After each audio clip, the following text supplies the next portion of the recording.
श्री राधे गोविंद। एक बार भीष्म पिता घोड़े पर सवार होकर घूमने जा रहे थे अपनी राजधानी में। तो घूमते घूमते वो चारों तरफ निकले, चिंता सी करते गए। बहुत अच्छे सज्जन आदमी थे, तभी तो वो भीष्म पिता कहलाए थे। वो बहुत ही अच्छे दानवीर और मतलब सत्यवादी राजा थे। तो उन्हें क्या हुआ कि एक बार वो जा रहे थे तो क्या हुआ कि रास्ते में एक सांप मिला। तो उन्होंने कहा भाई आज तो मेरा दिन खराब हो जाएगा। क्यों? क्या रास्ते में सांप मिला है, पता नहीं क्या होगा। तो उनने अपने डंडे से लेके सांप को फेंक दिया। तो वो कांटों पे जाके गिरा, कांटों पे गिरा तो उस पर निकला नहीं गया। वो सूख सूख के बेचारा मरा। तो उसने श्राप दिया कि तूने मुझे इन कांटों पे फेंका है, एक दिन मरती टाइम तुझे भी एक कांटे ही मिलेंगे जिस पे तू सोएगा। समझे, उनका अश्राप लगा हुआ था। तो भीष्म पिता ने कहा पता नहीं कौन कह रहा है ये। तो चारों तरफ देखा तो नाग देवता खड़ा हो गया, कांटों पे बैठा और कह रहा था तूने मुझे बगैर बात है इन कांटों पे फेंक दिया। तो ये नहीं देखा कि मैं सांप हूँ, मैं अब कैसे निकलूँ, मेरे हाथ पैर तो है नहीं है। तो भीष्म पिता ने कहा भाई अब कुछ भी कहो, मेरा फेंक दिया तो फेंक दिया, तुमने मेरा रास्ता ख़राब कर दिया। मैंने क्यों कर दिया? अरे मैं भोले बाबा का नाग हूँ, तुम मैं रास्ते में पड़ जाऊँ तो तुम मतलब रास्ता ख़राब हो जाती है। रास्ता तो किसी से ख़राब नहीं होती, ये सब भगवान ने चीज़ बनाई है तो ख़राब क्यों होगी?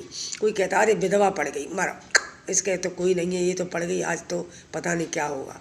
घर आ जाएंगे, पानी डूब जाएंगे, पानी पी जाएंगे तब जाएंगे। कोई कंडे मिल जाए, अरे कंडे मिल गए, अरे ये लकड़ी मिल गई, अरे लकड़ी मिल गई।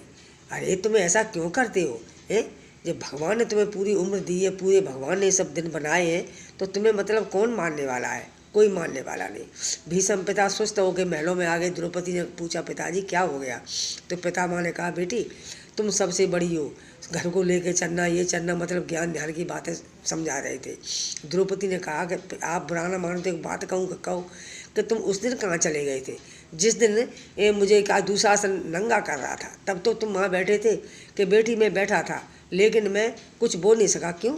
कि मैंने दुर्योधन का अनाज खाया था। दुर्योधन का अनाज खा के मैं उसकी तरफ था, मैं अधर्म की तरफ था, धर्म की तरफ नहीं था। तभी तो मैं देखता रहा, अगर मैं उनका अनाज नहीं खा रहा होता तो मैं तुम्हारी तरफ बोलता। तो ऐसा अनाज खाना कौन दिन का कि कोई बहुत बिटिया नंगी हो रही है और तुम्हें उसे बैठे बैठे देखे सारी सभा कोई नहीं। बेचारे चाचा विदुर बोले थे तो उनकी क्या चलती है, बेचारे वो तो वैसे भी दासी के थे, तो कोई नहीं बोला। वो तो भला करे भगवान कृष्ण का वो आ गया, उसने मेरी इज्जत बचा ली, नहीं तो इज्जत उतरने में कोई देर नहीं थी। हे पितामह ऐसा कभी मत करना, नहीं तुम्हारा कोई भरोसा नहीं करेगा। ऐसा राजा कौन दिखेगा जिसकी प्रजा में बहन बेटी नंगी हो रही हो? तो पितामह को बहुत शर्मिंदे हुए, पितामह नीचे गर्दन डाल के बैठ गए। समझे? तो ऐसी होती है, कभी किसी के अनुमति, कभी किसी की सोच चाहिए नहीं माननी चाहिए। देखो परमात्मा ने वही बनाया है, ये सब कर्मों के अनुसार होता है और कर्मों के अनुसार ही दंड मिलते हैं। समझे? श्री राधे राधे।